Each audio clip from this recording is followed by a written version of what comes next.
पढ़ें, हमारे विश्वास को कबूल करें, घोषित करें, ये परमेश्वर का वचन है, इसमें मेरा विश्वास है। ये परमेश्वर का वचन है, इसमें मेरा विश्वास है। ये परमेश्वर का वचन है, इसमें मेरा विश्वास है। फिर से एक बार पढ़ते हैं उत्पत्ति 15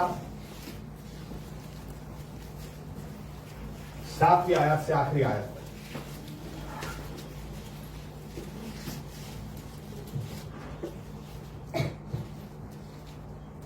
तक। सातवीं छेल्ली ઉત્પત્તિ 15મો અધ્યાય 7મી કલમથી અંત સુધી.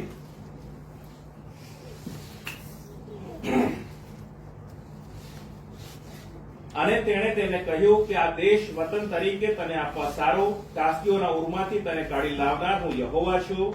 અને તેણે કહ્યું, હે પ્રભુ યહોવા, હું એનો વારસો પામીશ એ હું શાથી જાણું. અને તેણે તેને કહ્યું કે 3 વર્ષની વાછરડી તથા 3 વર્ષની બકરી તથા 3 વર્ષનો મેંઢો તથા એક ખોલું ને એક કબૂતરનું એક પીલું મારે સારું લે. અને તેણે એ સર્વ લીધા ને તેઓને વચમાંથી ચીરીને કકડા સામ સામા મૂક્યા, પણ તેણે પક્ષીઓને ચીર્યા નહીં. અને જ્યારે શિકારી પક્ષી તે મુર્દા ઉપર પડ્યા ત્યારે ઇબ્રામે તેઓને ઉડાડી મૂક્યા. અને સૂર્ય આથમતો હતો ત્યારે ઇબ્રામ ભર ઊંઘમાં પડ્યો, અને જુઓ મોટો ઘોર અંધકાર તેના પર પડ્યો.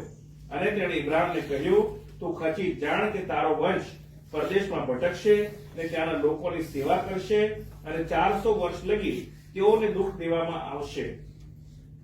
અને જે લોકોની સેવા તેઓ કરશે તેઓનો ન્યાય પણ હું કરીશ, અને ત્યાર પછી તેઓ ઘણી સંપત્તિ લઈને નીકળશે. પણ તું પોતાના બાપ દાદાઓની પાસે શાંતિએ જશે, અને તું ઘણો ઘરડો થયા પછી ડકાશે. અને તેઓ ચોથી પેઢીમાં અહીં પાછા આવશે, કેમ કે અમોરીઓના પાપનો ઘડો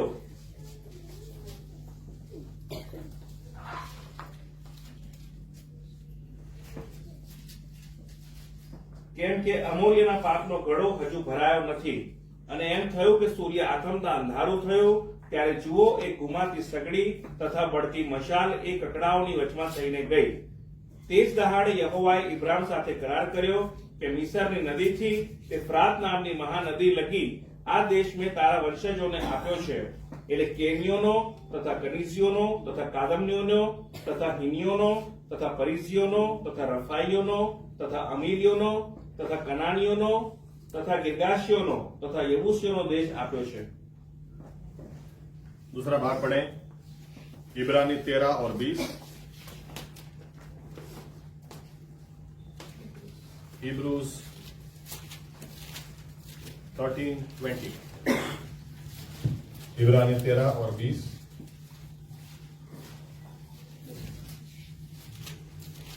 हिब्रू 13 અને 20. હવે શાંતિનો દેવ જેણે ઘેટાના મોટા રખેવાળ આપણા પ્રભુ ઈશુને સર્વકાળના કરારના રક્તથી મોયેલામાંથી પાછો ઉઠાડ્યો. और एक भाग, आखिरी भाग, मत्ती 26-28.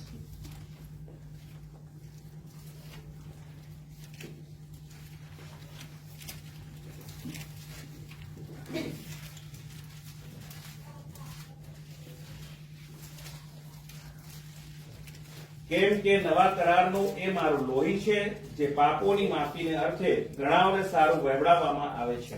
आइए दुआ करें. हमारे जीवित परमेश्वर प्रभु यीशु मसीहा, आपके जीवित वचनों के लिए हम आपको धन्यवाद देते हैं. आपके पास हमारे लिए संदेश है. हम विनती करते हैं पवित्र आत्मा को आप हम पर ढेल दें. पवित्र आत्मा वचन की सच्चाई में हमें लेकर जाएं और वचन की सच्चाई हमें मुक्त कर दें. हम खाली हाथ आए हैं लेकिन आप हमको भर के भेजें, ऐसे हम आपसे दुआ करते हैं.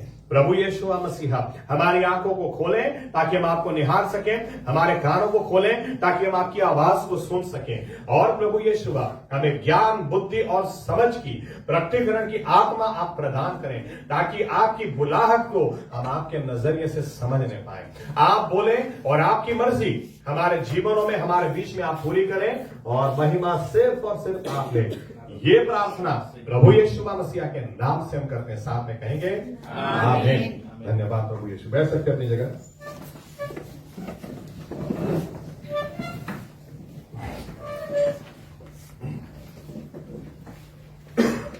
बाइबल का परमेश्वर वो वाचा करने वाला परमेश्वर है। आमीन। करार करवा वाला परमेश्वर है, कवेनेंट। इसलिए हम बाइबल को जनरली रिफर करते हैं पुराना करार, नवा करार, पुराना नियम, नया नियम। Okay, old testament, new testament, old covenant, new covenant. करार, वाचा बांधने वाला परमेश्वर है। आमीन। और बाइबल में वाचा एक्चुअली क्या दिखाती है? वाचा परमेश्वर के स्वभाव को दिखाती है और परमेश्वर के सामर्थ को दिखाती है। आमीन। आमीन। उदाहरण के तौर पर नूह के समय बाइबल बताती है जब बाढ़ खत्म हुई और परमेश्वर ने नूह के साथ वाचा बांधकर यूं कहा कि आज के बाद कभी भी पृथ्वी को पानी से मैं बर्बाद नहीं करूंगा। तो वो बताने के लिए परमेश्वर सिर्फ बोल नहीं देता है, लेकिन वो वाचा बांधता है। और जब भी वाचा बांधो तो उसकी निशानी होती है। परमेश्वर ने मेघ धनुष दिया और कहा कि मेघ धनुष ये निशानी है कि कभी भी पृथ्वी को जड़ से मैं बर्बाद नहीं करूंगा, आज के बाद कभी भी नहीं। आमीन। आमीन। इसीलिए साइंस में सिखाते जरूर हैं, कभी इतना टाइम नहीं है मेरे पास, लेकिन क्लाइमेट चेंज। हम छोटे थे तभी स्कूल में पढ़ते थे पृथ्वी का तापमान एवरेज 34 डिग्री है, ये 36 डिग्री हो जाएगा, 2 डिग्री ही खाली बढ़ जाएगा, ग्रीन हाउस इफेक्ट उसको बोलते हैं। तो उत्तर से बर्फ पिघलेगा, दक्षिण से बर्फ पिघलेगा और पूरी दुनिया पानी में डूब जाएगी। अभी 2 डिग्री तापमान ऐसे ही एवरेज बढ़ चुका है, इसके बाद भी पृथ्वी डूब नहीं रही है। अब ये लोग 38 डिग्री बोल रहे हैं। लेकिन परमेश्वर ने जितनी बार आप आसमान में मेघ धनुष देखो उतनी बार आपको समझ में आना चाहिए ये बादलों में सूरज की किरण गिरती है और उससे रिफ्रैक्शन और डिफ्रैक्शन होता है, इसलिए मेघ धनुष दिखाई देता, ऐसा नहीं है। मेघ धनुष परमेश्वर ने वाचा का निशान दिया हुआ है। जब भी इसको देखो समझ लेना, याद कराना अपने आप को, मैं बंधा हुआ हूं कि पूरी पृथ्वी को पानी से अब बर्बाद नहीं करूंगा। आमीन। आमीन। परमेश्वर वो वाचा बांधने वाला परमेश्वर है। वाचा, लीगल बाइंडिंग जिसको बोलते हैं, अपने आप को बांध देने वाला परमेश्वर है। ये मैं करूंगा मतलब करूंगा, अगर मैंने नहीं किया तो देख लो। और इसीलिए बाइबल हमको बताती है, हम इसलिए कुछ वाचा हमने लास्ट टाइम स्टडी की, इस विषय को और भी आगे हम स्टडी करेंगे यीशु मसीह के खून को लेकर। लेकिन मैंने आपसे कहा कि खून अलग अलग तरह की वाचा थी, लेकिन खून की वाचा वो सबसे ऊंची वाचा थी। खून की वाचा वो सबसे सीरियस थी, क्योंकि उसमें जान दांव पर लगाई जाती थी। उसमें यूं कहा जाता था कि अगर मैंने जो कहा नहीं किया तो मेरे हालत भी इन जानवरों के जैसी हो, मेरी जान चली जाए। इस तरह से ये वाचा, क्योंकि इसमें जान दांव पर लगती थी, इसलिए सबसे ऊंची वाचा थी। और यहां पर बाइबल बताती है परमेश्वर ने इब्राहिम से वाचा बांधी। परमेश्वर अगर चाहता, इब्राहिम यूं बोलता है कि प्रभु मुझे कैसे पता, मुझे क्या गारंटी तू देता है कि मुझे सही में मेरे वंशजों को तू ये देश देगा। और आश्चर्यकारक बात, परमेश्वर ने उसके जवाब में लिखा हुआ है कि इब्राहिम से उस दिन उसने वाचा बांधी। हालेलुया। कितनी अद्भुत बात है। परमेश्वर यूं भी बोल सकता है तुझे विश्वास रखना तो रख, नहीं तो निकल भाई, लेकिन ऐसा नहीं बोला। परमेश्वर ने लिखा है इब्राहिम से वाचा बांधी, उस दिन वाचा बांधी, यानी परमेश्वर ने लीगल बाइंडिंग, लीगल डॉक्यूमेंट जैसे साइन किया कि देख इब्राहिम मैं तेरे, और इतना ही नहीं, इस वाचा में परमेश्वर ने क्या बोला, सबसे पहले परमेश्वर ने यूं बोला कि तेरे वंशजों को चौथी पीढ़ी में मैं मिस्र से निकाल कर ले आऊंगा। अब आप समझ यहां पर कुछ बातें, फिर हम दूसरी बात में चलते हैं। अब परमेश्वर इब्राहिम को यूं बोलते हैं तेरे वंशजों को मैं चौथी पीढ़ी में मिस्र से निकालूंगा। अरे अभी तो एक बच्चा भी नहीं है, तेरे वंशजों को निकालूंगा यानी तुझे बच्चा होगा। आमीन। तो तेरा वंश होगा ना। आमीन। क्योंकि अगले ही आयतों में इब्राहिम ने पूछा था कि बच्चा कब देगा प्रभु, मेरा पूरा पैसा मेरा नौकर ले जाएगा क्या। लेकिन परमेश्वर उसको वाचा बांधकर क्या बोलता है, तेरे वंशजों को मैं चौथी पीढ़ी में मिस्र से निकालूंगा। यानी सबसे पहले तेरे वंशज कब होंगे, जब तुझे बच्चा होगा। यानी सबसे पहले परमेश्वर ने उसको बोल दिया कि देख मैं इस वाचा में सबसे पहले तुझे बच्चा दूंगा। डॉक्टर बोलते नहीं हो सकता, लेकिन परमेश्वर ने, क्योंकि उम्र बहुत हो चुकी थी, लेकिन बाइबल बताती है परमेश्वर ने जब यूं कहा तेरे वंशजों को मैं दूंगा, निकालूंगा, यानी सबसे पहले तुझे बचा दूंगा। आमीन आमीन। दूसरी बात बाइबल यूं बताती है कि परमेश्वर ने यूं कहा तेरे वंशजों को निकालूंगा, यानी इतने बढ़ाऊंगा, वंशजों को पूरा देश दूंगा। तो देश में रहने लायक बच्चे कितने होने चाहिए? अब बाइबल अच्छी तरह से पढ़ो तो आपको पता चलेगा कि मिस्र के अंदर यूसुफ के समय में 70 से 75 के बीच में लोग गए, ये पूरा परिवार, और निकले कितने बाहर? 400 साल के बाद 26 लाख से भी ज्यादा।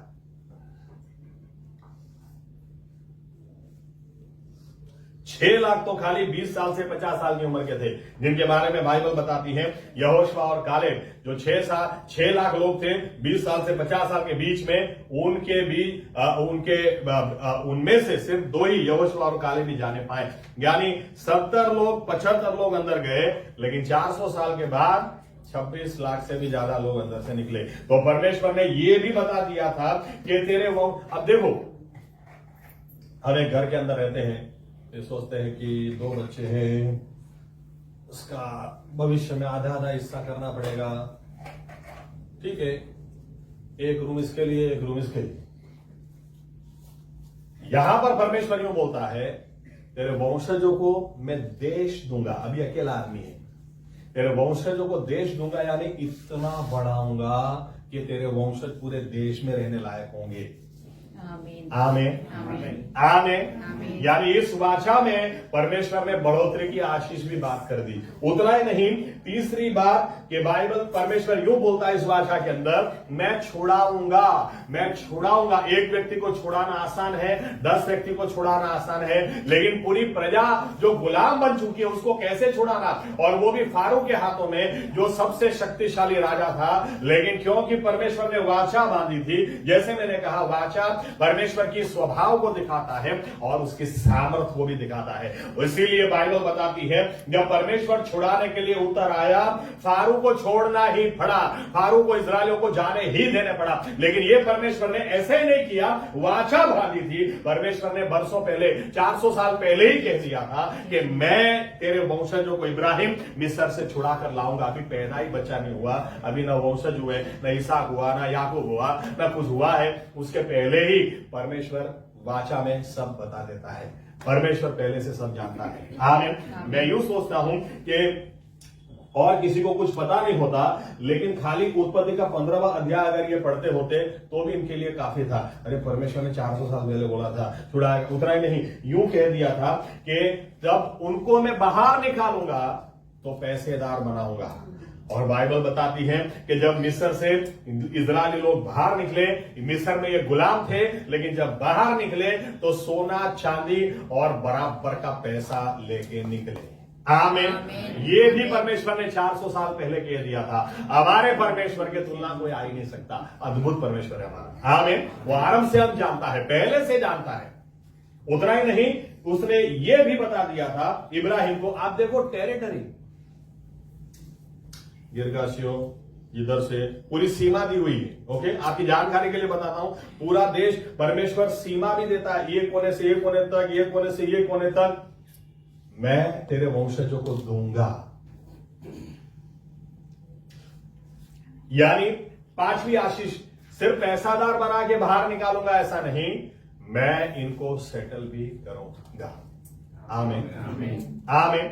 आपकी जानकारी के लिए एक बात बताता हूं कि कुछ लोग हैं जो जानते हैं कि परमेश्वर ने जो इस 15वें अध्याय में बॉर्डर दी है, एरिया दिया, उसमें मक्का मदीना भी आ जाता है। अरबी लोग जानते हैं कि एक दिन ये जाएगा, क्योंकि परमेश्वर ने जो इजराइल को पूरा एरिया दिया हुआ है उसमें ये भी आ जाता है। आप इस एरिया को स्टडी करना और आज देखना कि ये कौन सा पूरा विस्तार होता है, वो परमेश्वर अपने समय में करेगा। लेकिन वाचा बांधी है, बाकी का किया तो ये भी करेगा। आमीन आमीन आमीन आमीन। लेकिन हम यहां से आगे बढ़ना चाहते इसी यहां से हमने ये बात भी देखी यीशु मसीह के बारे में। यीशु मसीह ने भी सिर्फ अपना खून नहीं बहाया, यीशु मसीह ने खून के बारे में क्या कहा, ये भी मेरी नई वाचा का लहू है। आमीन। करार मैं तुम्हारे लिए यहां पर ईश्वर इंसान बनकर ऐसे ही नहीं आया है, वाचा बांधने के लिए आया है। वाचा बांधने, मैंने कहा वाचा क्या दिखाती है, परमेश्वर का स्वभाव दिखाती है और उसकी सामर्थ को दिखाती है। वाचा का मतलब है करूंगा और करूंगा, हो गई खत्म बात। वाचा का मतलब बाइबल आप है ना, इसलिए बाइबल के ऊपर आप आधार रख सकते हैं क्योंकि ये परमेश्वर की वाचा है। आमीन। वाचा के ऊपर आप भरोसा रखो। क्यों? क्योंकि जिसने वाचा की है, जिसने वाचा दी है, वो कभी झूठ नहीं बोलता है।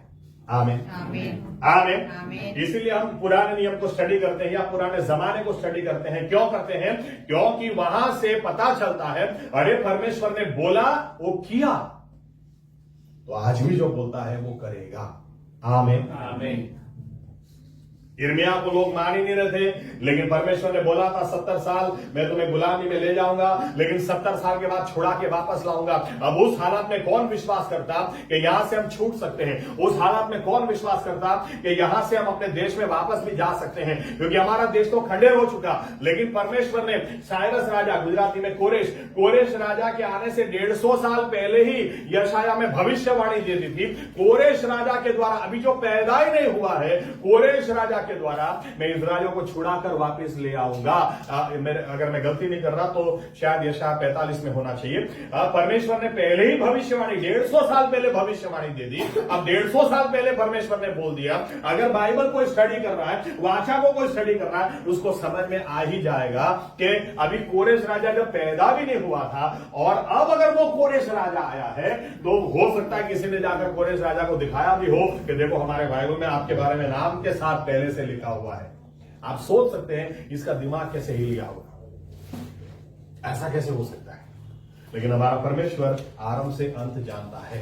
आमीन। पहले से उसके लिए कोई नई बात नहीं, उसको कभी आश्चर्य नहीं होता, वो पहले से सब कुछ जानता है और वो वाचा करने वाला परमेश्वर है। इसलिए बाइबल हमको बताती है कि इसलिए 70 साल के बाद दानियल ने जब जाना, उसको कोई आश्चर्य नहीं था, उसको ऐसा नहीं था कि कैसे होगा। वो तो प्रार्थना करने लगा, प्रभु 70 साल तो होने आए, कैसे करने वाला है, कब करने वाला है? और परमेश्वर ने इस्राएल को छुड़ाकर वापिस उनके देश में ले आया। ये बाइबल का परमेश्वर जो बोलता है वो करता है। आमीन। इसलिए आप बाइबल अच्छी तरह से पढ़ो। कई लोग है ना, उनके दिमाग में भूसा भरा है, काट लग गया है, जो शब्द इस्तेमाल करो, नए पुराने नियम की कोई जरूरत नहीं है, हम तो नए नियम वाले हैं। अरे पुराना नियम हमको बताता है कि हमारा परमेश्वर कितना शक्तिशाली है, वो वायदे को देकर उसको निभाने वाला परमेश्वर है। आमीन। वो पुराना नहीं हो गया, ये तो समझ के लिए शब्द है पुराना। आमीन। आमीन। आप घर को है ना, घर 2 माले का घर हो, जितनी बार आपको ऊपर जाना है उतनी बार नीचे से ऊपर जाना पड़ता है। नीचे का घर वो पुराना नियम है, ऊपर का नया नियम है। जितनी बार नए नियम को आपको समझना है, पुराने से होकर जाओगे तो ही समझ में आएगा। आमीन। कुछ पुराना नहीं हुआ है, इनका दिमाग किसे किया है? इसलिए बाइबल हमको बताती इब्राहिम को जितने वचन परमेश्वर ने दिए, एक एक वचन को उसने पूरा किया, क्योंकि पुराना नियम हमको बताता है परमेश्वर वाचा करने वाला परमेश्वर है। इस वाचा को देकर उसको निभाने वाला परमेश्वर है। आगे कितनी ही नामुमकिन परिस्थितियां क्यों ना हो, नामुमकिन परिस्थिति आपके लिए होगी, लेकिन जिसने वाचा बांधी उसके लिए नहीं। इसलिए रोमनों की पत्री 4 अध्याय 18, 19 और 20 हमको बताती है कि इब्राहिम ने 100 साल की उम्र में बाप कैसे बना। 100 साल की उम्र में बाप को कैसे बना? उसने अपने शरीर को नहीं देखा कि बच्चा पैदा मैं नहीं कर सकता इतनी उम्र में। उसने सारा के शरीर को नहीं देखा कि इस उम्र में वो बच्चा पैदा नहीं कर सकती, लेकिन लिखा है उसने उस परमेश्वर को देखा जिसने वाचा बांधी, जिसने वचन दिया, जो वो वचन को पूरा करने के लिए सामर्थ्य है, उस पर विश्वास किया और 100 साल की उम्र में वो बाप बना। आमीन। आमीन। वाचा हमको याद दिलाती है, जिसने वाचा दी है उसके ऊपर आप भरोसा करो, उसके साथ आप चलो, वो जो बोलता है वो करेगा। आमीन। एक कदम और आगे आते हैं। इसलिए यीशु मसीह का खून जो था वो नई वाचा का खून था। इसलिए यीशु मसीह का खून, उसके बारे में बाइबल बताती है कि शैतान को वो हरा देता है। जो लोग स्वर्ग में गए हैं वो मेमने के खून के द्वारा गए हैं। मेमने का खून हमको याद दिलाता है ये सिर्फ खून नहीं है, ये नई वाचा की निशानी है, ये नई वाचा का खून है। आमीन। आमीन। इसलिए आज एक कदम और आगे जाते हैं। देखो, इब्राहिम को ऐसा नहीं था, कुछ भी नहीं करना था। वाचा अगर दो व्यक्ति के बीच में हो, उत्पत्ति 15वें अध्याय में हम पढ़ते हैं कि उत्पत्ति 15वें अध्याय में परमेश्वर खुद ही दोनों साइड से चले, जानवरों को काटा, उनका खून वहां पे छिड़का और दोनों साइड से वही चले। इब्राहिम तो सो रहा था, लेकिन यहां पर इब्राहिम से एक गलती बोलो या जो भी बोलो, जैसे ही वाचा खत्म हुई, लिखा है 16वें अध्याय में, सब घर जाके पढ़ो, लिखा है 16वें अध्याय में सारा उसको बोलती है कि देखो, मैं तो बच्चा पैदा नहीं कर सकती, हजीरा मेरी दासी है, उसके द्वारा तुम बच्चा पैदा करो। इब्राहिम उस वक्त बोल सकता था, अरे परमेश्वर ने मुझे वाचा दी है, मेरे वंशज वो मिस्र से छुड़ाएगा, यानी मुझे बच्चा देगा। लेकिन ऐसा करने के बजाय इब्राहिम ने हाजिरा के साथ, लिखा है 86 साल की उम्र में उसने बच्चा पैदा किया। उसके बाद 13 साल तक परमेश्वर उसके बीच में कुछ बातचीत नहीं होती। 13 साल बहुत लंबा समय है। आमीन। क्या पता परमेश्वर उसे नाराज थे या क्या कारण बाइबल में नहीं दिया, हम अंदाजा लगा सकते हैं, लेकिन परमेश्वर ने 13 साल उससे कोई बात नहीं की। लेकिन वो जब 99 साल का हुआ तो बाइबल बताती है 99 साल की उम्र में परमेश्वर उससे बात करता है। और क्या बात करता है, देखो 17वां अध्याय, उत्पत्ति 17 7वीं आयत।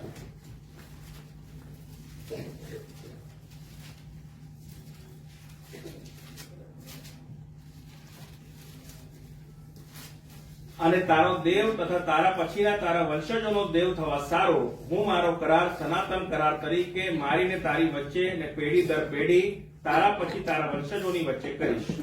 इन शॉर्ट आप 17वां अध्याय पढ़ोगे, परमेश्वर वापस 99 साल, इब्राहिम जब 99 साल का था, वापस उसके साथ बात करने के लिए उतर आए। लेकिन आखिर बात क्या करते हैं, वाचा के बारे में।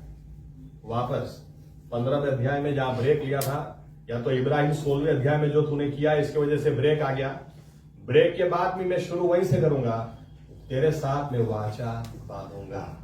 आमीन, आमीन। यानी 85 साल की उम्र में शायद बच्चा हो सकता था, लेकिन अब 99 साल की उम्र में तो और भी मुश्किल है।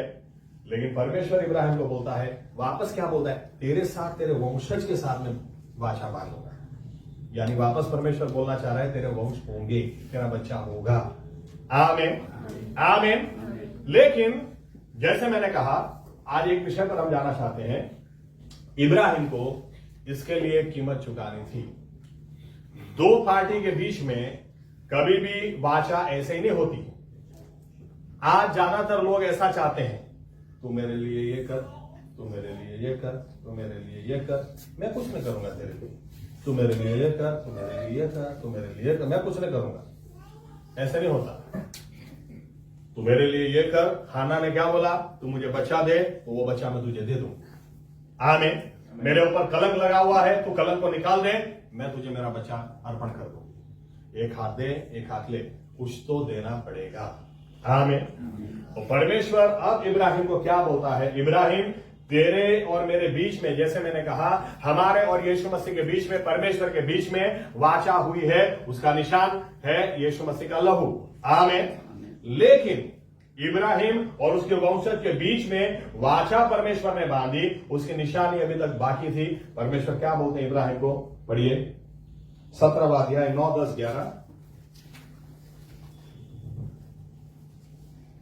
અને દેવે ઇબ્રાહિમને કહ્યું કે તું તો મારો કરાર પાડ, એટલે તું તથા તારા પછી તારો વંશ પેઢી દર પેઢી પાડો, મારી તથા તારી વચ્ચે ને તારા પછી તારા વંશજો વચ્ચે મારો જે કરાર તમારે પાડવો તે એ છે કે તમારામાંનો જે દરેક પુરુષ તેની સુન્નત કરવી જોઈએ અને તમારે તમારી ચામડીની સુન્નત કરાવવી, અને એ મારી તથા તમારી વચ્ચેના કરારની નિશાની થશે।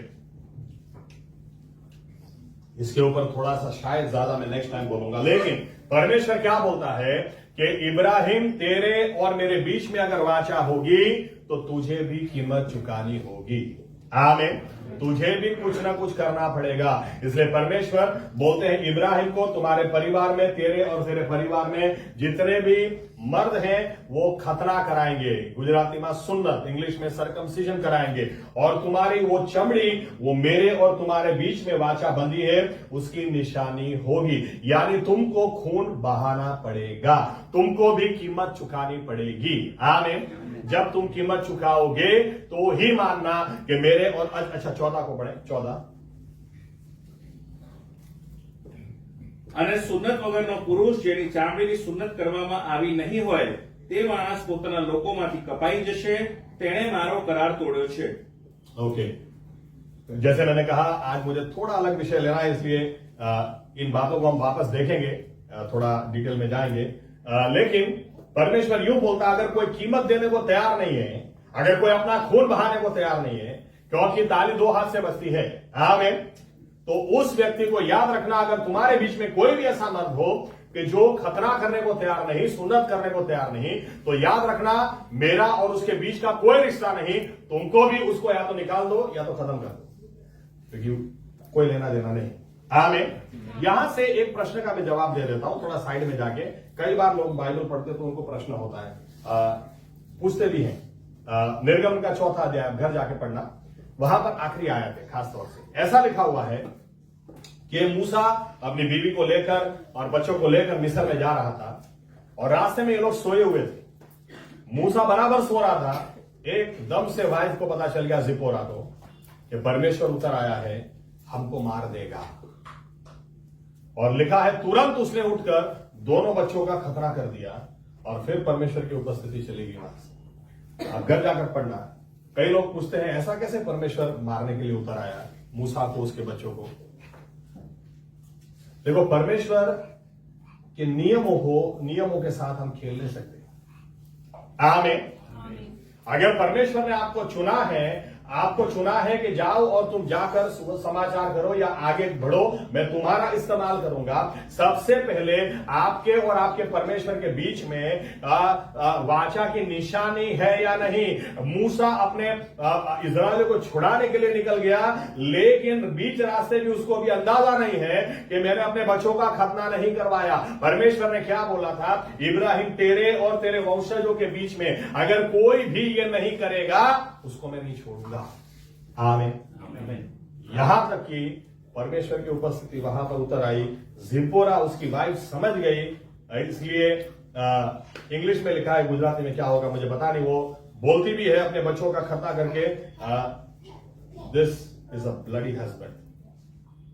ये गुजराती में क्या होगा पता नहीं, लेकिन मार देता तू मेरे बच्चों को, आज हम सब खत्म हो जाते। निशानी होना जरूरी है। आमीन। आप शैतान के सामने नहीं खड़े रह सकते अगर यीशु मसीह का खून ही नहीं है, निशानी नहीं है। आमीन। आप कोई भी परिस्थिति, हालात के सामने नहीं टिक सकते अगर वाचा की निशानी आपके पास नहीं है। आमीन। आज कितने सारे लोग सेवकाई में निकल जाते हैं लेकिन उद्धार ही नहीं पाए हैं। अरे उद्धार ही नहीं पाए हैं, आपके पास वाचा की निशानी नहीं है, परमेश्वर आपका इस्तेमाल कर ही नहीं सकता, उतना ही नहीं खत्म कर देगा। आमीन। परमेश्वर के काम को सीरियसली लेना है, उसकी वाचा को सीरियसली लेना है, वो बहुत सीरियसली लेता है, हमें भी लेना है। आमीन। तो इब्राहिम को यहां पर कीमत चुकानी थी। आगे लिखा हुआ है, चलो ने पढ़ लेते हो आयत 17वीं आयत 17। इब्राहिम को अभी प्रश्न है, बच्चा होगा कि नहीं होगा, कब होगा, हजीरा से हो गया, इस्माइल काफी है, लेकिन परमेश्वर क्या बोलता है। 17 અને ઇબ્રાહિમ ઊંધો પડીને હસ્યો અને મનમાં બોલ્યો, જે 100 વર્ષનો તેને શું દીકરો થશે અને 90 વર્ષની સારા તે જણશે શું। इब्राहिम अभी अंदर हंस रहा है, लेकिन परमेश्वर क्या बोलते आगे। અને ઇબ્રાહિમે દેવને કહ્યું કે ઇસ્માઇલ તારી સમ્મુખ જીવતો રહે તો ખાસ, તો બસ। અને દેવે કહ્યું કે તારી સ્ત્રી સારા ખચિત તારે વાસ્તે દીકરો જણશે અને તું તેનું નામ ઈસાક પાડશે અને તેની સાથે તેના પછીના તેના વંશજોને માટે હું મારો करार સદાના करार તરીકે કરીશ। ओके, अब यहां पर आप देखें, परमेश्वर भी हमारा बहुत अद्भुत परमेश्वर है। जब परमेश्वर ने कहा सारा के द्वारा ही बच्चा होगा, और सारा के द्वारा बच्चे को ही मैं आशीष दूंगा, वही मेरी वाचा की संतान होगी। तो लिखा इब्राहिम हंसा। इब्राहिम ऐसे झुक गया, मन में हंस रहा है, लेकिन परमेश्वर को पता चला हंस रहा है। तो परमेश्वर ने क्या किया पता है? हमारा परमेश्वर भी अद्भुत है। परमेश्वर ने यूं नहीं कहा कि तेरे को जब बच्चा हो तो परमेश्वर ने नाम भी दे दिया। देखो आसमान से काफी नाम आए। इजराइल परमेश्वर का दिया हुआ नाम है, यीशुआ परमेश्वर का दिया हुआ नाम है। उसी तरह से ये नाम भी, इवन योहान बपतिस्मा, योहान वो भी परमेश्वर ने नाम दिया था, तो उसका नाम योहान रखेगा। ये नाम भी परमेश्वर ने दिया। जब तुझे बच्चा होगा, लड़का होगा, उसका नाम तू इसहाक रखेगा। इसहाक का पता है क्या मतलब होता है? इसहाक का मतलब होता है देव खरेखर हसावे छे। परमेश्वर सही में हंसाता है। तू हंसाना तो अब तेरे बच्चे का नाम इसहाक तू रखेगा। इसहाक का मतलब परमेश्वर सही में हंसाता है। हालेलुया। नामुमकिन परिस्थिति भी क्यों ना हो, लेकिन यह परमेश्वर हंसाने वाला परमेश्वर है। क्यों? यूं वाचा बांधने वाला परमेश्वर है। आमीन आमीन आमीन। इसलिए परमेश्वर ने ये नाम भी उसको दे दिया कि बच्चा होगा, उसकी होगा कि नहीं होगा की बात मत कर, लड़का ही होगा और उसका नाम तू इसहाक रखेगा। इसहाक का मतलब होता है देव हंसावे छे। परमेश्वर सही में हंसाता है। आमीन आमीन। तो ये बातों को हम बाद में देखेंगे। आज थोड़ा से अलग विषय पर जाना है। तो यहां पर परमेश्वर जब इब्राहिम के साथ वाचा बांधता है, इब्राहिम को कीमत चुकानी है। आमीन आमीन। इसीलिए जब नए नियम की बात आती है तो नए नियम में बार बार फोकस किया जाता है, ये ईश्वर इंसान बने, यीशु मसीह ने अपना खून बहाया, यीशु मसीह ने अपना सब कुछ दे दिया, अपने लहू दे दिया, उससे हमारी माफी है, गुनाहों की माफी है। सही बात है, लेकिन कहीं ना कहीं हमको भी कीमत चुकानी है, हमको भी कुछ ना कुछ तो करना है। आमीन आमीन। और ये मैं आपको बताता हूं 6-7 आशीषों के द्वारा यीशु मसीह का खून या नई वाचा का खून कौन सी आशीष हमको देता है। और ये आशीष ऐसे ही नहीं मिलती है, इस आशीष में हमको भी कुछ करना है। एक गलत शिक्षण मसीह समाज में घूमता है कि बस अनकंडीशनल लव, अनकंडीशनल लव। परमेश्वर का प्रेम वो बिन शर्ती प्रेम है। परमेश्वर का प्रेम, बाइबल बताती है कि परमेश्वर ने जगत से ऐसा प्रेम किया कि उसने अपना एकलौता पुत्र दिया, ताकि जो कोई उस पर विश्वास करे वो नाश में न जाए लेकिन अनंतकालिक जीवन पाए। आमीन आमीन। कंडीशन तो यहां पर भी है, परमेश्वर ने तो दिया अपना पुत्र, लेकिन जो कोई उस पर विश्वास करेगा वो अनंतकालिक जीवन पाएगा। हर कोई नहीं, दिया पूरे जगत के लिए, दिया पूरे संसार के लिए है, लेकिन जो कोई विश्वास करेगा। अगर परमेश्वर का प्रेम बिन शर्ती होता तो हर कोई उद्धार पाता, हर कोई स्वर्ग में जाता। लेकिन यहां पर क्यों परमेश्वर ने शर्त रखी है? शर्त इसलिए रखी है ताकि तुम चुनो, तुमको स्वर्ग में आना है तो आओ। याद रखना, कोई परमेश्वर किसी को नरक में नहीं डालने वाला है। जो लोग नरक में जा रहे हैं वो खुद ही जा रहे हैं, इनको स्वर्ग में जाना ही नहीं, इनको परमेश्वर के पीछे चलना ही नहीं। इसीलिए न्याय के दिन कोई भी परमेश्वर के सामने उंगली नहीं दिखा सकता कि तुम मुझे क्यों नरक में डाल रहे हो। न्याय के दिन सबका दूध का दूध, पानी का पानी। आप यीशु मसीह के पीछे चलो, स्वर्ग में जाओगे। शैतान के पीछे आप चलो, नरक में जाओगे। सिंपल। किसके पीछे चल रहे हो चेक करो। आमीन। तो कुछ बातें हम देखना चाहते हैं यीशु मसीह के खून के द्वारा। यीशु मसीह के खून के द्वारा कौन सी आशीष हमें मिली है, लेकिन इन आशीषों को लेकर हमें भी कुछ करना है। आमीन। यीशु मसीह का खून, क्योंकि नई वाचा का खून था। अब वाचा कब की जाती है? अगर दो देश के लोग बैठते हैं तो वो लोग फाइल में कुछ टाइप करते हैं, एक व्यक्ति दूसरे को बोलता है देखो मैं ये करूंगा, मैं ये करूंगा, मैं ये करूंगा, और यहां पर साइन करके मैं तुम्हें देता हूं कि मैं तुम्हारे लिए ये करूंगा। दूसरा व्यक्ति भी फाइल के अंदर टाइप करके बैठा होता है, मैं तुम्हारे लिए ये करूंगा, ये करूंगा, ये करूंगा। फिर वो साइन करता है और फिर दो देशों के बीच में वाचा बांधी जाती है, करार होता है। यानी वाचा ऐसे नहीं होती है, वाचा के पीछे कोई डॉक्यूमेंट लगता है। आमीन। उसके वाचा होती है। परमेश्वर ने इब्राहिम से ऐसे नहीं बोला चल मैं तुझसे वाचा बांधता हूं, नहीं, मैं तुझसे वाचा किस बारे में बांधता हूं? वाचा बांधता हूं कि बच्चा दूंगा, वाचा बांधता हूं कि तेरे वंश को मैं बढ़ाऊंगा, वाचा बांधता हूं कि मैं तेरे वंश को छुड़ाऊंगा, मैं वाचा बांधता हूं कि तुम लोगों को मैं पैसादार बनाऊंगा, मैं वाचा बांधता हूं कि पूरा देश यहां से यहां तुमको दूंगा, तेरे वंशजों को दूंगा। आमीन। तो वाचा किस चीज के लिए? कोई डॉक्यूमेंट होता है उसके ऊपर वाचा बांधी जाती है। आमीन। तो आज हम उन बातों को देखना चाहते हैं। सबसे पहली बात आइए पढ़ते हैं, यीशु मसीह का खून कौन सी आशीष हमारे लिए लेकर आता है। पढ़ते हैं पहला यूहन्ना 1 और 9, पहला यूहन्ना 1 और 9।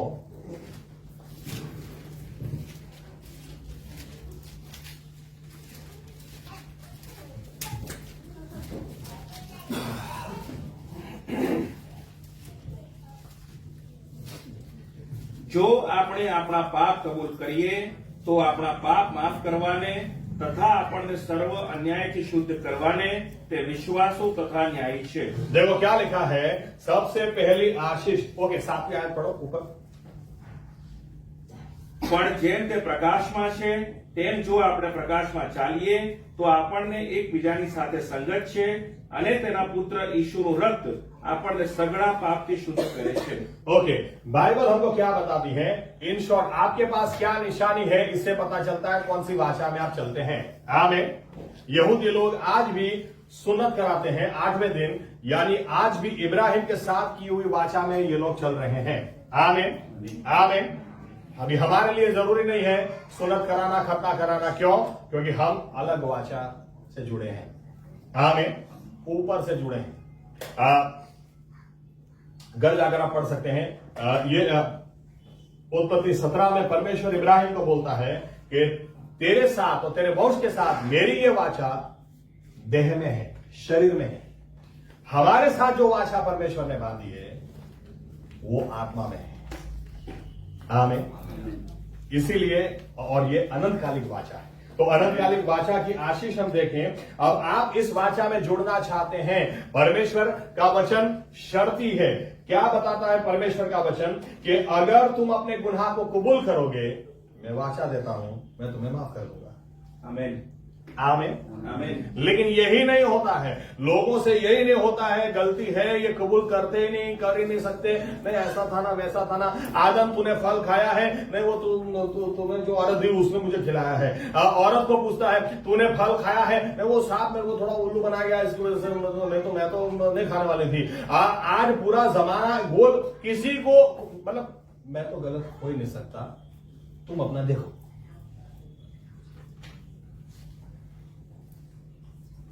विश्वासी लोग तो इतने ज्यादा घमंडी और अहम ही हो जाते हैं। कुछ बाइबल कुछ क्या जान लिया, इसके बाद नहीं, ये लोग तो कभी कबूल कर ही नहीं सकते, ये लोग झुक ही नहीं सकते परमेश्वर के आगे कि सही में मेरी गलती है प्रभु। लेकिन पहला कदम ही ये है, यीशु मसीह ने जब चेलों से कहा ये मेरी नई वाचा का लहू है, तो ये वाचा से आप जुड़ कैसे सकते हैं? ये वाचा से तब जुड़ सकते हैं जब आप अपने गुनाह को कबूल करते हैं। आमीन। यानी ये कीमत हमको चुकानी है गुनाह को कबूल करने के लिए। अपना मैं गुनहगार हूं ये कबूल करने के लिए घमंड को साइड में रखना पड़ता है, अहम को साइड में रखना पड़ता है और परमेश्वर के आगे झुक कर कहना पड़ता है प्रभु यीशु मुझे आपकी जरूरत है।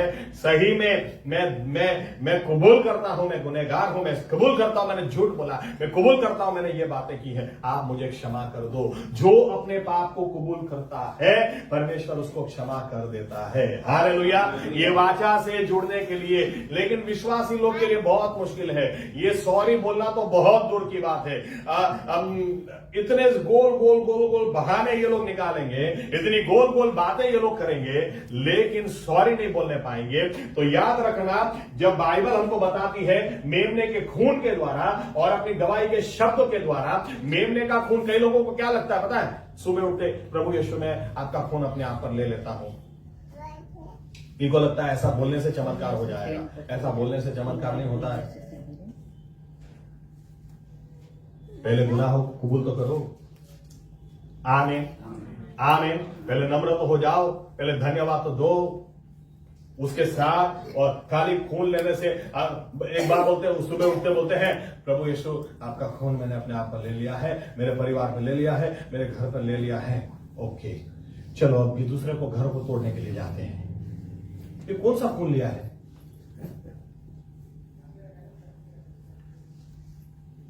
यीशु मसीह का खून लेना यानी कि पहले उसकी अधीनता में आना। आमीन आमीन। उसकी अधीनता में आना, इसलिए शुरुआत ही यहीं से होती है कि आप इसलिए बिन शर्त के लिए बस यीशु मसीह का खून लेके घूमो, खून लेके घूमो तो पूरी दिन आशीष मिलेगी। अरे कितनी ठोकर विश्वासी लोग खाते हैं। क्यों? क्योंकि यीशु मसीह का खून मैं अपने आप पर ले लेता हूं, उसके बाद में जाके क्या कर रहे हैं? ऐसे भी लोग हैं, प्रभु यीशु मैं आपका खून अपने आप पर ले लेता हूं।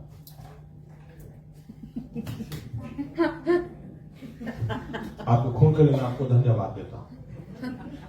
कौन सा खून काम करेगा? या मूर्ख बनाने की बात कर रहे हैं? आमीन। इब्राहिम, अगर तू मेरे साथ इस भाषा में जुड़ना चाहता है तो खून तो बहाना तुझे भी पड़ेगा। आमीन आमीन। हाँ, मैं बहुत बड़ी कीमत चुकाऊंगा, लेकिन तुझे भी थोड़ा तो चुकाना पड़ेगा। आमीन आमीन। यीशु मसीह के खून के नीचे आना, इस वाचा से जुड़ना, ऐसे कोई क्रिश्चियन होने से नहीं जुड़ जाता है। आमीन आमीन। मां बाप भी कई बार क्या पता नहीं क्या सोचते हैं, लड़का दारू पी रहा है, साहब 20 ग्लास पिए, पहला 20 पी तो अभी 20 ग्लास पिए साहब। कौन सी वाचा से जुड़े हैं? इस वाचा में बहुत सारी आशीषें हैं, लेकिन आपको भी कीमत चुकानी है, आपको भी झुकना पड़ेगा, आपको भी नम्र होना पड़ेगा, आपको भी आपके गुनाह कबूल करने पड़ेंगे। आमीन। लेकिन आप करोगे तो आशीष आप देखो। चलो एक आयत पढ़ते हैं समझने के लिए, यशाया 43 और 25।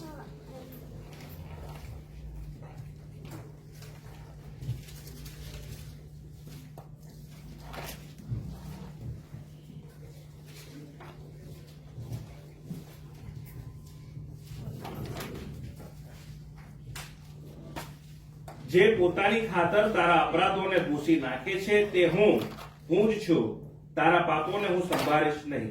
देखो परमेश्वर क्या बोलते हैं यहां पर।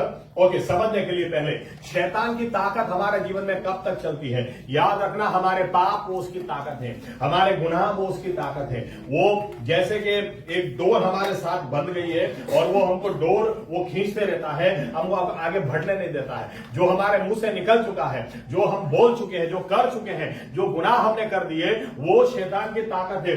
इसके लिए वो हमारे रास्तों में टांग अड़ा सकता है, इसके लिए वो हमको रोक सकता है, इसलिए हमारे घर में बीमारियां ला सकता है, इसलिए हमारे घर के अंदर अलग अलग समस्याएं ला सकता है। लेकिन परमेश्वर की आशीष आप देखो, बाइबल बताती है कि जो कोई अपने गुनाह को कबूल करता है, परमेश्वर उसको माफ कर देता है, परमेश्वर उसको मिटा डालता है। जब गुनाह रहे ही नहीं तो शैतान को उखाड़ ही नहीं सकता है। आमीन आमीन। और परमेश्वर खुद क्या बोलता है? अपनी वजह से मैं अपनी खातिर, हस्बैंड वाइफ में कैसा चलता है, तूने ऐसा बोला था, तुमने ऐसा बोला था पहले, मैं तुमने ऐसा बोला था मुझे, अब तुमने बोला, तुमने बोला, तुमने बोला, तुमने बोला। फिर थोड़ी देर के बाद ठीक है चलो सुलह कर लेते हैं, इंटू ब्रैकेट्स, देखते 2 महीने तक, उसके बाद तो उखाड़ेंगे वापस। मैं तुझे माफ कर देता हूं, तू भी मुझे माफ कर दे, इंटू ब्रैकेट। हो सकता है 15 दिन में वापस उखाड़ो, अभी तो माफ कर दे। परमेश्वर क्या बोलता है? अपनी खातिर में कभी याद नहीं करूंगा। ये वाचा की सामर्थ आप समझो। ये वाचा क्या है? मुझे हर बार ये उदाहरण देना अच्छा लगता है, यीशु मसीह के खून के बारे में। उदाहरण के तौर पर मैं बाहर गले पे खड़ा खड़ा सिगरेट पी रहा हूं और एकदम से संजीत भाई ने देख लिया, पास्टर साहब सिगरेट पी रहे, और मैंने भी उनको देख लिया। अब फंस गए।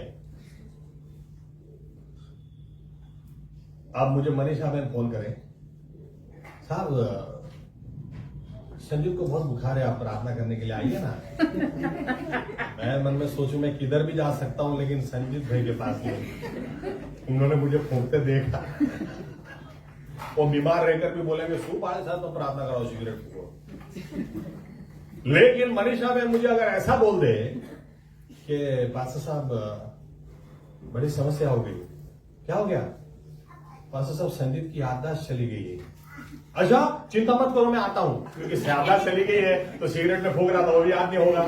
आमीन आमीन। आप सोचो कितना बड़ा चमत्कार यीशु मसीह के खून के कारण होता है, क्योंकि हमको दूसरे लोग जाने नहीं जाने, हम इतना तो जानते हैं कि मैंने क्या पाप किया परमेश्वर जानता है, अकेले में मैं क्या कर रहा था वो जानता है, उसने देखा है, मैं दूसरे के आगे क्या बोला था उसने देखा है, वो उसने सुना है। इसलिए मैं किसी के भी सामने जा सकता हूं लेकिन अपने परमेश्वर के सामने नहीं। लेकिन बाइबल क्या बताती है, जो यीशु मसीह के खून जो अपने गुनाह कबूल करता है उसको परमेश्वर इतनी हद तक माफ कर देता है कि उसकी याददाश्त ही चली जाती है। 10 साल पहले मैंने क्या पाप किया मुझे याद है, लेकिन यीशु मसीह के खून के कारण अगर मैं परमेश्वर से बोलूंगा क्या प्रभु मैंने 10 साल पहले बड़ी गलती कर डाली, वो मुझे क्या बोलेगा? सॉरी बेटा लेकिन मुझे याद नहीं है, क्योंकि वो बोलता है कि मैं अपनी खातिर तुझे ऐसा क्षमा करूंगा, तेरे पाप मैं कभी याद भी नहीं करूंगा। इसीलिए मैं उनके सामने बार बार जा सकता हूं कि प्रभु यीशु के खून के कारण, प्रभु यीशु का खून मेरे गुनाह को इस तरह से माफ करता है कि वो कभी याद नहीं करता। मुझे 20 साल पहले कुछ गलत किया होगा मुझे याद है, लेकिन मेरे परमेश्वर को याद नहीं है, इसलिए मैं उसके सामने बार बार जा सकता हूं। Hallelujah hallelujah. तो क्यों ना मैं अपने गुनाह उसके आगे कबूल करूं, क्यों ना उसके आगे झुक जाऊं, क्यों ना इस वाचा में उसके साथ में मैं चलूं, क्योंकि ये वाचा इतनी अद्भुत है कि बाइबल रोमनों की पत्री 8वें अध्याय में लिखा है, अगर परमेश्वर ने किसी को क्षमा किया तो कौन उसका दोष निकाल सकता है? कोई भी नहीं, मैं खुद भी नहीं निकाल सकता। आमीन आमीन आमीन।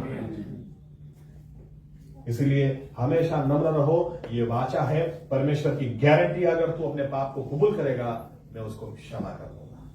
आमीन। उतना ही नहीं, दूसरी बात क्या लिखी है? पहला यूहन्ना 1:9,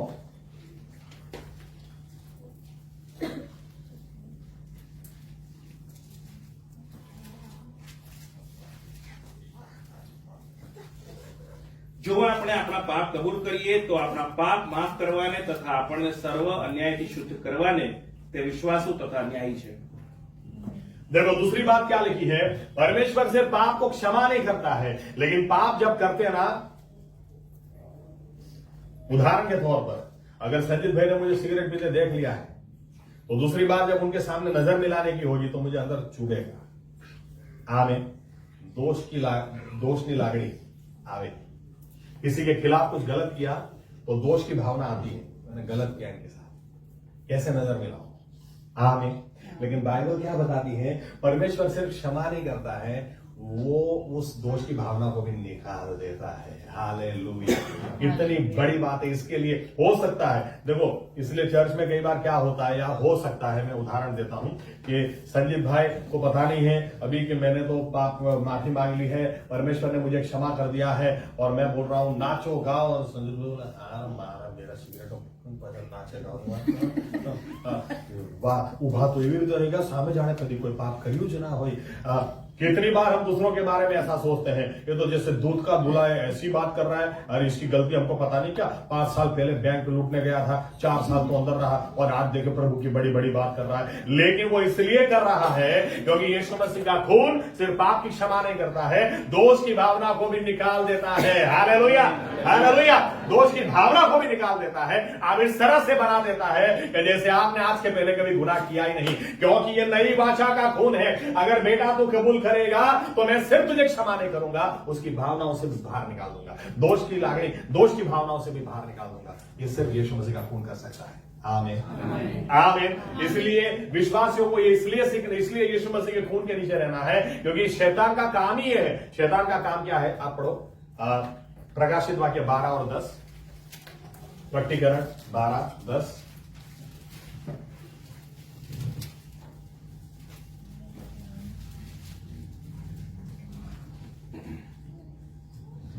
ત્યારે આકાશમાં મેં મોટી વાણી બોલતી સાંભળી કે હવે તારણ પરાક્રમ અમારા દેવનું રાજ્ય તથા તેના ખ્રિસ્તનો અધિકાર આવ્યા છે, કેમ કે અમારા ભાઈઓ પર દોષ મૂકનાર જે અમારા દેવની આગળ રાત દહાડો તેઓના પર દોષ મૂકે છે તેને નીચે ફેંકવામાં આવ્યો છે।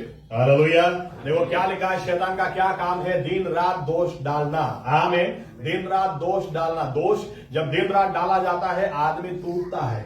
आमीन। और शैतान का काम यही है, दिन रात वो विश्वासियों पर दोष डालता है। 2 दिन पहले तूने ऐसा किया था, 10 दिन पहले ऐसा किया था, 20 साल पहले तूने ऐसा किया था, तूने ऐसा बोला था, तूने ऐसा किया था। याद कर। और अफसोस की बात, लेकिन सच बात, कुछ विश्वासी लोग भी ऐसे होते हैं जो हमको शांति से जीने नहीं देते हैं। वो भी हमको आके याद कराएंगे, 5 साल पहले ऐसा किया था, अभी तक हमको याद है। अरे परमेश्वर को याद नहीं है। जो आदमी अपना पाप यीशु मसीह के आगे कबूल करता और यीशु मसीह का खून अपने आप पर लेता है, जो झूठ रहता है परमेश्वर के आगे, वो क्या बोलेगा, भाई सच बात है, 5 साल पहले हमने ऐसा किया था, सबसे आगे मैं ही था, लेकिन आज इसीलिए मैं खड़ा होकर बोलता हूं, नजर से नजर मिलाकर बोलता हूं, क्योंकि मुझे परमेश्वर ने माफ किया है।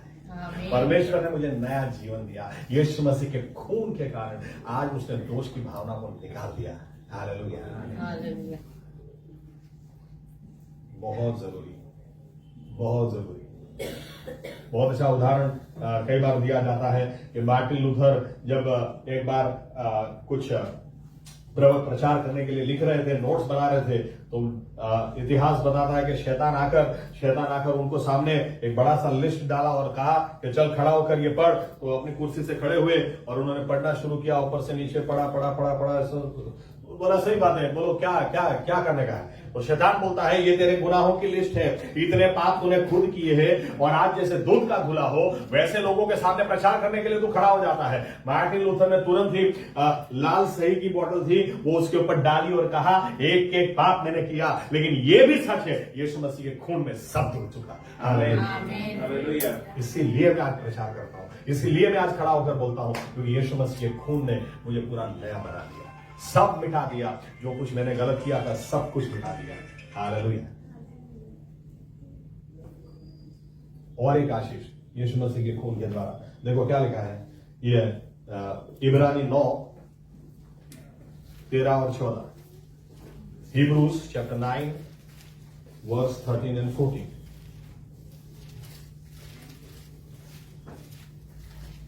કેમ કે જો બકરાઓનું તથા ગોધાઓનું રક્ત તથા વાછરડીની રાખ અપવિત્રો પર છાંટવાથી શરીરને શુદ્ધ કરીને પવિત્ર કરે છે, તો ખ્રિસ્ત જેણે સનાતન આત્માથી પોતાના પંડનો દોષ વગરનું બલિદાન દેવને આપ્યું, તેનું રક્ત તમારા હૃદયને જીવતા દેવને ભજવા સારો निर्जीव कामों थी કેટલું બધું વિશેષ શુદ્ધ કરશે। देखो इन शॉर्ट यहां पर क्या दलील दी गई है, अब परमेश्वर की आराधना करनी है। परमेश्वर की आराधना करने के लिए दिल तो साफ होना चाहिए। आमीन। बाइबल बताती जो हृदय में शुद्ध है वो परमेश्वर को देखेंगे। और यहां पर तो कई बार चर्च में कैसे लोग आते हैं, तेरा प्यार है महान, तेरा प्यार है यहाँ, अरे तुम्हारा बड़े जवाब कौन सा हृदय लेके आए हैं। कई बार चर्च में क्या चलता है, उसको देखो 2 दिन पहले हस्बैंड के साथ झगड़ रही थी और ताली बजा बजा के गा रही थी।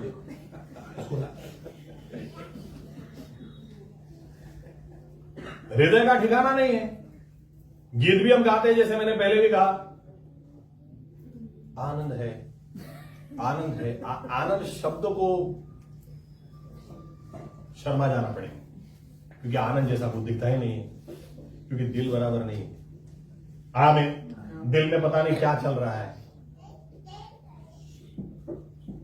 बाइबल बताती है यीशु मसीह का खून हमारे हृदय के ऊपर जब हम छिड़कते हैं, इसलिए जब भी चर्च में आओ, घर में भी आप हो, बार बार प्रभु, दाऊद है ना, दाऊद ने व्यभिचार किया जरूर, गलतियां करी जरूर, लेकिन दाऊद को समझ में क्या आया पता है, दाऊद को यह समझ में आया, कई लोग गलतियां निकालते हैं, उसको क्या जरूरत थी, मैं देख रहा था तब सबके सामने नहाने की। अरे दूसरों की गलती मत निकालो। दाऊद क्या बोलता है पता है?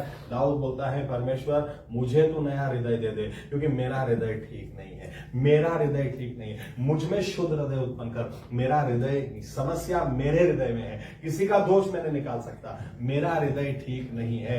इसीलिए जब वो पापों का पश्चाताप करता है तो 9 और 10वीं आयत में बोलता है create in me a clean heart, मुझ में शुद्ध हृदय उत्पन्न कर। क्योंकि मुझे समझ में आ रहा है कि समस्या मेरे हृदय में है। बाइबल बताती है आप बार बार जब यीशु मसीह का लहू अपने हृदय पर लेते हैं तो यीशु मसीह का खून इस तरह से आपके हृदय पर काम करता है कि परमेश्वर की आराधना करने के लिए उस हृदय को वो तैयार करता है। आमीन। कि चर्च में कितने लोग एक्साइटेड होने चाहिए, नाचने कूदने चाहिए, लेकिन यहां पर तो मुझे आंखें इसलिए बंद रखनी पड़ती है, क्या कर रहे कुछ समझ में। ताली कैसे बजाते हैं कि ताली बजी नहीं रही, इसको ताली बोल ही नहीं सकते। अरे ताली तो ऐसे बजाओ कि आवाज आए। आमीन। रोटलियों नहीं बढ़वा नहीं तालियां लेकिन क्यों? क्योंकि हमारा हृदय तैयार नहीं है। इजरायलियों को पता है इजरायलियों को क्या सिखाया गया था? इजरायली लोग, आप जब भी भजन संहिता पढ़ेंगे, गीत शास्त्र या साम साहब पढ़ेंगे तो आप देखना जो नंबर लिखा हो उसके नीचे उदाहरण के तौर पर भजन संहिता 121 लिखा होगा चढ़वानु गीत, इंग्लिश में सॉन्ग ऑफ एसेंट्स। इजरायलियों को पहले से ऐसे बहुत सारे गीत हैं, सॉन्ग ऑफ एसेंट्स, चढ़वानु गीत। ये कौन से गीत थे? परमेश्वर का मंदिर वो पर्वत के ऊपर बनाया गया था, ऊंचाई के ऊपर बनाया गया था। इनको सिखाया जाता था कि वहां जाकर आराधना नहीं करनी है, अरे इधर से शुरू कर दो, घर से निकलो शुरू कर दो, यहां से शुरू हाथ में है। Hallelujah, hallelujah. और हम चर्च में आने के लिए निकलते होंगे तो कैसे निकलते होंगे? चलने पे मोड़ उठाई से दिमाग चले तो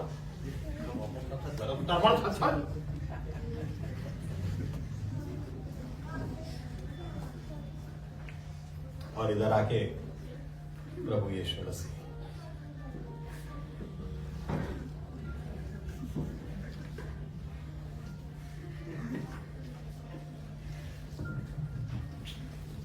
कई लोगों का मुझे पता है, मैं कुछ ऐसे अनुभव किए, इसलिए उसके बाद मैं फोन करके ही जाता हूं। किसी के भी घर पे विजिट के लिए जाना हो मैं फोन करके जाता हूं, टाइम देके जाता हूं। पहले 2-3 बार ऐसा हो गया, मैं सरप्राइज देने के लिए अचानक पहुंच जाऊं और जैसे गया अंदर फिर मैं सोचूं कि शू करूं यार, जतो पाछो में, फिर वापस चला जाऊं, फिर बाहर जाके रिंग करूं, आओ छो 10 मिनट में, अरे आओ ने साहब તમારી જ રાહ જોઈએ છે, और फिर मैं वापस जाऊं। एक बार एक घर के अंदर मैं खिड़की के खड़ा हूं, लोग टीवी देख रहे हैं, मैं सोच रहा हूं मैं क्या करूं, चलो चला जाता हूं। तो उधर से गया, फोन किया, मैं 10 मिनट में आ रहा हूं। अरे पास्टर साहब हम वेट ही कर रहे हैं कब से, आप आइए ना। आता हूं, फिर गया तो टीवी बंद और आराम से ऐसे बैठे बाइबल रखे। तो मैंने बोला क्या कर रहे थे? बस आपकी राह देख रहे थे कि आप कुछ आओगे, बाइबल से कुछ बोलोगे। मैंने कहा अच्छी बात है, बेटा इधर आओ। मैंने गोद में बिठाया बच्चे को। क्या कर रहे थे? पिक्चर देख रहे थे।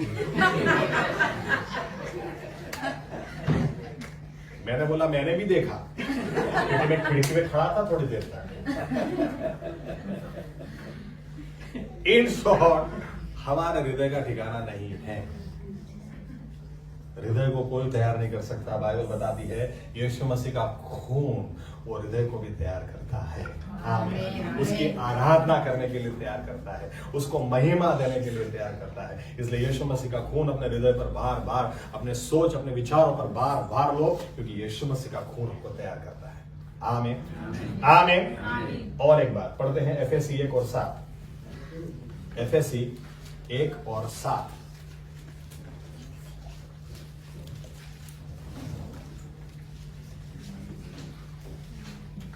એનામાં એના લોહી દ્વારા તેની કૃપાની સંપત પ્રમાણે આપણને ઉદ્ધાર એટલે પાપની માફી મળી છે। देखो, खून के द्वारा उद्धार मिला है। उद्धार का मतलब क्या होता है? वापस खरीद लेना, to buy back. In short उद्धार का मतलब यह है यीशु मसीह का खून के द्वारा परमेश्वर ने हमको शैतान के हाथ से वापस छुड़ाकर वापस अपना बना लिया है। आमीन, आमीन। आप थोड़ा और अगर अच्छी तरह से समझना चाहते हैं, होशिया पहला, दूसरा और तीसरा अध्याय आप घर जाकर पढ़ें। बहुत सुंदर बात वहां पर क्या लिखी है। परमेश्वर होशिया को यूं बोलता है कि होशिया जाकर एक वेश्या से शादी करो। आज तक ऐसा नहीं था। नियम क्या था? नियम था अगर तुम्हारे बीच में कोई वेश्या हो तो उसको पत्थर मार के मार डालो। व्यभिचार में पुरुषों को गिराने के लिए ये औरत जिंदा नहीं रहनी चाहिए। यहां पर पहली बार परमेश्वर ने होशिया को बोला कि होशिया जाओ और जाकर वेश्या के साथ शादी करो। बाइबल बताती है उसने गोमर के साथ शादी की और शादी करने, मुझे कई बार बहुत आश्चर्य होता है, एक बार भी होशिया यूं नहीं बोलता है कि नहीं नहीं ये आवाज परमेश्वर की नहीं हो सकती। एक बार भी यूं नहीं बोलता है कि नहीं नहीं मैं नहीं करूंगा वेश्या के साथ शादी। वो जी जो औरत इतने लोगों के साथ सो गई होगी कोई हिसाब नहीं होगा, उसको मैं अपनी बीवी नहीं बनाऊंगा। लेकिन परमेश्वर ने बोला, होशिया ने जाकर गोमेर से शादी कर ली। लिखा है इतना ही नहीं, लिखा है 3 बच्चे उसके बाद उसने पैदा किए। 3 बच्चे पैदा करने के बाद लिखा हुआ है दूसरे अध्याय में, ये औरत वापस भाग जाती है और वापस जाके कोठे पे बैठ जाती है, वापस धंधा शुरू कर देती है। और परमेश्वर होशिया को बोलता है जा और जाकर उसको वापस लेकर आ। और होशिया वापस तीसरे अध्याय में जाता है और जब जाता है तो वहां पर उसका यह नहीं चलता है कि ये मेरी बीवी है। यहां पर वो कोठे वाला बोलता है कि भाई इतना पैसा दे और ले जा। अपनी ही बीवी को वो उतना पैसा देता है और फिर वापस लाता है। फिर परमेश्वर होशिया को बोलता है इजरायली लोग ने मेरे साथ यही किया है। इजरायली लोग ये मेरे लोग हैं, ये व्यभिचारी लोग, ये मेरे लोग होने के बावजूद दूसरों की आराधना करें, दूसरों को सम्मान दे, दूसरों के आगे झुक जाए, इसके बावजूद भी कीमत देकर मैं इनको बार बार वापस लाता हूं। इसके बावजूद भी मैं इनको बहुत चाहता हूं, मैं इनको बार बार लाता हूं। होशिया जब भी अगर तुझे कोई पूछे कि क्यों वेश्या से तू इतना प्यार करता है, तब तुमको बताना क्योंकि परमेश्वर तुम वेश्या जैसे हो फिर भी तुमसे कितना प्यार करता है, वो कितना प्यार करता है। फिर भी तो बाइबल हमें बताती है कि हम, परमेश्वर ने हमको शैतान के हाथ में जाने के लिए नहीं बनाया, लेकिन हम फिर भी गुनाह करके उसके हाथ में चले गए। लेकिन फिर भी ये परमेश्वर इंसान बनकर आकर कीमत देता है हमको वापस छुड़ाने के लिए। आमीन। वो क्यों वो चाहता तो बोल सकता था मैं क्यों कीमत दूं, मैं क्यों कीमत दूं, मैंने तो तुमको थोड़े बोला था पाप में जाने के लिए। लेकिन फिर भी ये परमेश्वर कीमत देता है। वी हैव बीन रिडीम्ड, हमको वापस खरीदा गया, हमको शैतान के हाथों में से छुड़ाया गया यीशु मसीह के खून के द्वारा। यानी इसका मतलब ये होता है यीशु मसीह की खून, ये वाचा का खून यूं बोलता है अब मैं शैतान का नहीं हूं, अब कोई भी रीति से मैं शैतान का नहीं हूं, अब कोई भी मेरा और उसका रिश्ता नहीं है, क्योंकि परमेश्वर ने वहां से मुझे वापस खरीद लिया है। हालेलुया। और एक आयत पढ़ते हैं, कलोसी 1 और 13। कलोसी 1 और 13।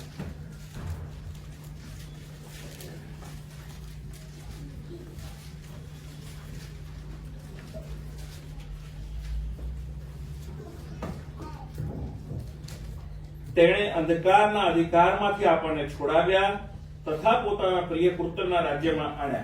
देखो खाली शैतान से छुड़ाया, अंधकार से छुड़ाया उतना ही नहीं, यीशु मसीह के राज्य में हमको स्थापित किया। आमीन, आमीन। सिर्फ इधर से निकाला नहीं है, इधर से निकालकर इधर स्थापित किया है। इससे हमारा कोई लेना देना नहीं है। आमीन, आमीन। इसीलिए शैतान जब आता है, शैतान वापस पुरानी बातें को लेकर जब वापिस आता है, यीशु मसीह का खून अगर अपने आप पर बार बार लेते हैं, यीशु मसीह का खून हमको याद दिलाता है अब मेरा शैतान से रिश्ता है ही नहीं, था जरूर अब नहीं है, अब उससे मेरा कोई लेना देना नहीं। इसलिए शैतान को हम नजर से नजर मिलाकर बोल सकते हैं तेरा मेरे पर कोई अधिकार नहीं, मेरे परिवार पर कोई अधिकार नहीं, मेरे पैसों पर तेरा कोई अधिकार नहीं, मेरे निर्णयों पर तेरा कोई अधिकार नहीं, मेरे से तेरा कोई भी लेना देना नहीं, क्योंकि अब तुझसे परमेश्वर ने मुझे छुड़ाया। उतना ही नहीं, उसके पुत्र के राज्य का सभ्य बनाया है। आमीन, आमीन। इसीलिए बाइबल क्या बताती है, आखिरी आयत देखते हैं आज के लिए, प्रकाशित वाक्य 12 और 11। प्रकाशित वाक्य 12 और 11।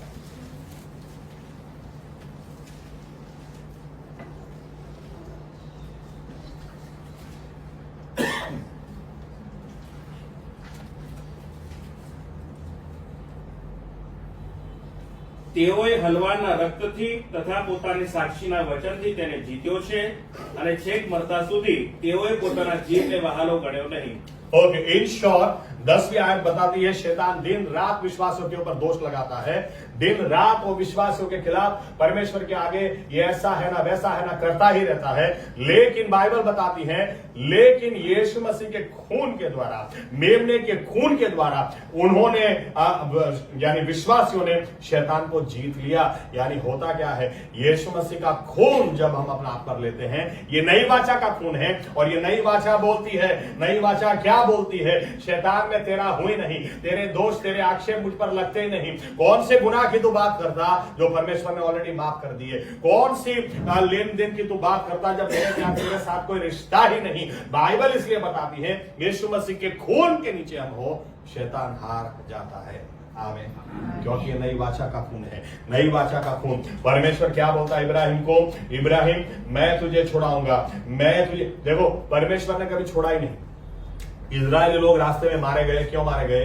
परमेश्वर ने थोड़ी ना छोड़ा था, इन्होंने परमेश्वर को छोड़ दिया. परमेश्वर तो मेघ स्तंभ के रूप में था, दिन में रात में अग्नि स्तंभ के रूप में था. परमेश्वर ने कभी किसी को छोड़ा ही नहीं है. लेकिन फिर भी क्योंकि ये लोग परमेश्वर के साथ में नहीं थे, ये इसके साथ में नहीं खड़े रहे, इसलिए मारे गए. यीशु मसीह का खून आज भी बह रहा. परमेश्वर तो हमारे साथ में है, लेकिन क्या हम उसके साथ में खड़े हैं कि नहीं? नम्रता है कि नहीं? कीमत हमको भी देनी होगी. आमीन. आमीन. गलती की तो उसके आगे झुकना पड़ेगा, कहना पड़ेगा कि प्रभु यीशु मेरे गुनाह मुझे आप क्षमा कीजिए, आप मुझे नई शुरुआत दीजिए. बहुत गलतियां हो गई प्रभु, आप मुझे नई शुरुआत दीजिए. बाइबल कहती है वो उतना ही नहीं कि खून माफ, उतना ही नहीं कि वो पाप को मिटा देगा, दोष की भावना को भी निकाल देगा. आमीन. ताकि हम सर उठाकर जीने पाए, नजर से नजर मिलाकर किसी से बात करने पाए, हम ये विश्वास से हम आगे बढ़ने पाए कि अब शैतान से हमारा कोई रिश्ता नहीं. कई बार लोग सोचते हैं, मैं जब नया नया मसीह में आया तो मेरे साथ कुछ अद्भुत घटना होती थी. क्या होता था? रात को जब मैं सोता था, शैतान आकर मेरी छाती पे बैठ जाता और फिर मेरा गला दबाता डेली, हर रोज. और ऐसा गला यहां पर गैप रहती थी, वहां पर मेरी मम्मी सोती थी और मैं चाहता था आवाज लगाऊं, मम्मी को बोला, लेकिन मम्मी आवाज भी नहीं निकलती.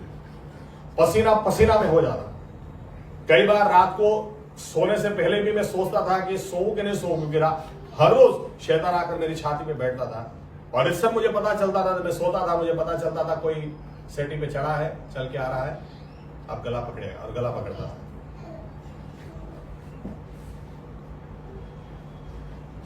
यहां तक कि एक बार चादर ओढ़ के सो रहा था तो चादर भी मेरी खींच ली पूरी, तो डर लगता था. धीरे धीरे धीरे मेरे ख्याल से 1 साल, 1.5 साल, 2 साल, अभी मुझे एग्जैक्ट याद नहीं, काफी समय तक ये बातें चली.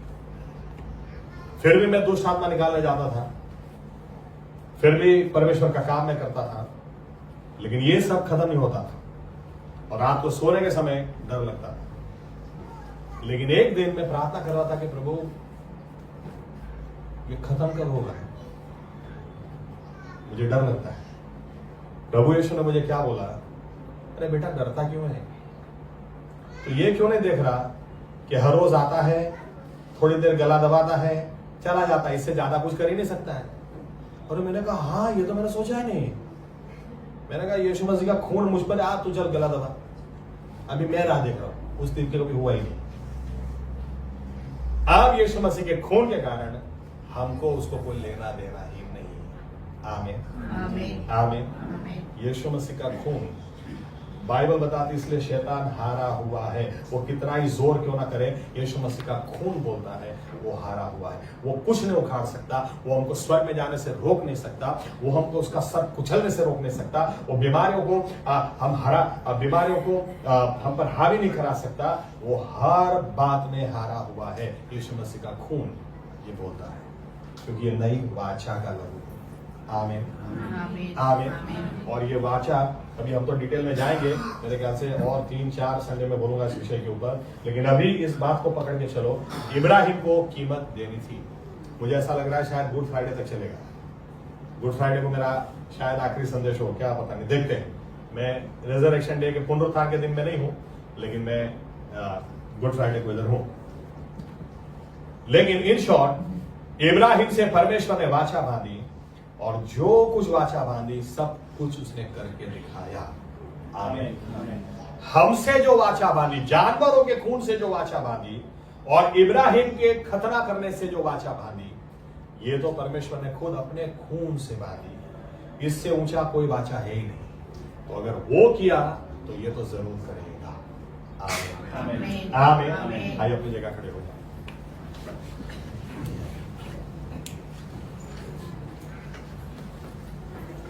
प्रार्थना करें, निर्णय लें।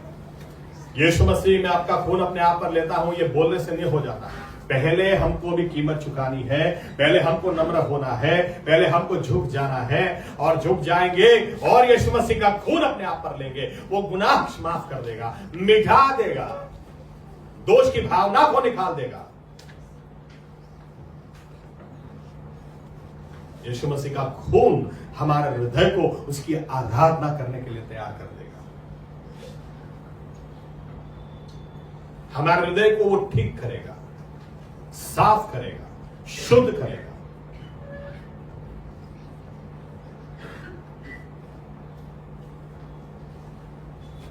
यीशु मसीह का खून हमको शैतान के हाथ में से छुड़ाकर प्रभु यीशु के राज में ले आता है।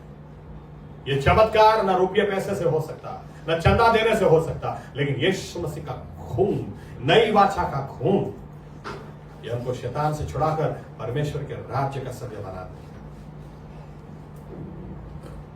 और बाइबल बताती है कभी भी अंधेरे ने उजियाले को जीता ही नहीं है। इसीलिए शैतान कभी हमारे सामने जीत ही नहीं सकता, क्योंकि अब हम उजियाले के बच्चे हैं।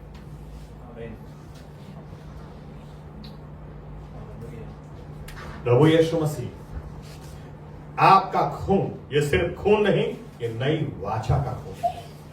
इसको और समझने के लिए आप हमें अनुग्रह दें, आप हमसे और बात करें, आप हमसे और व्यवहार करें, ताकि प्रभु यीशु मसीहा इस खून के सामर्थ में, इस खून की वाचा में हम भी आपसे जुड़कर चलते चले जाएं।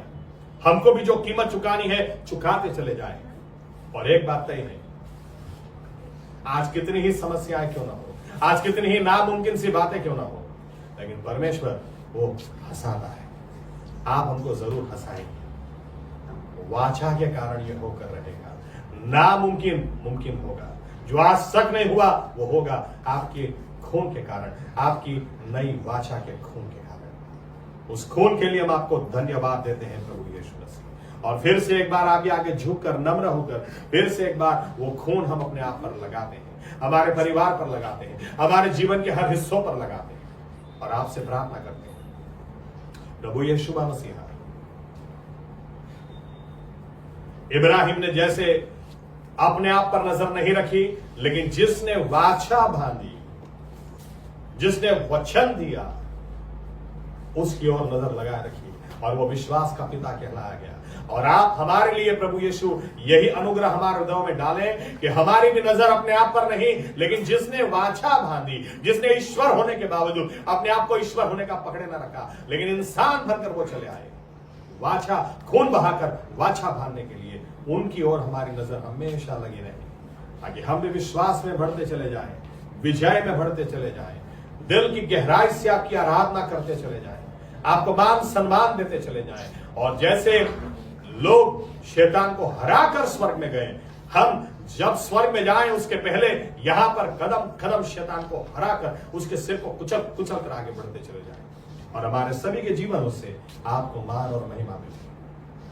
क्योंकि जिसने अपने खून से वाचा बांधी, जिसने इब्राहिम को वचन दिया, उसको पूरा किया, वही हमारा परमेश्वर, जिसने वाचा बांधी है, वो अनंत काल में हमको ले जाएगा। और अनंत काल में ले जाने से पहले इस जीवन में भी हर आशीष वो हमें देगा, कदम कदम पर विजय देगा, लहू के कारण, वाचा के कारण। इस वाचा के लिए आपको धन्यवाद देते हुए प्रभु यीशु मसीह के नाम से प्रार्थना करते हैं, आमीन। ओ आकाश माना हमारा તમારું નામ પવિત્ર બનાવો, તમારું રાજ્ય આવો, જેમ આકાશમાં એમ પૃથ્વી પર તમારી ઈચ્છા પૂરી થાય, દિવસની અમારી રોટલી આજ તમે અમને આપો અને જેમ અમે અમારા ઋણોને માફ કર્યા છે તેમ તમે અમારા ઋણો અમને માફ કરો અમને પરીક્ષામાં ન લાવો પણ ગુનાહથી અમારો છૂટો કરો કેમ કે રાજ્ય તથા પરાક્રમ તથા નહીં સર્વકાળ સુધી તમારા છે આમીન હવે આપણા ઉદ્ધાર કરતા પ્રભુ યેશુવા મસીહાની કૃપા તેમનો અજાત પ્રેમ અને તેમની અદ્ભુત સંગત આપણા દરેકની સાથે હમણાંથી સદા સર્વકાળ સુધી રહે આમીન ધન્યવાદ પ્રભુ યેશુ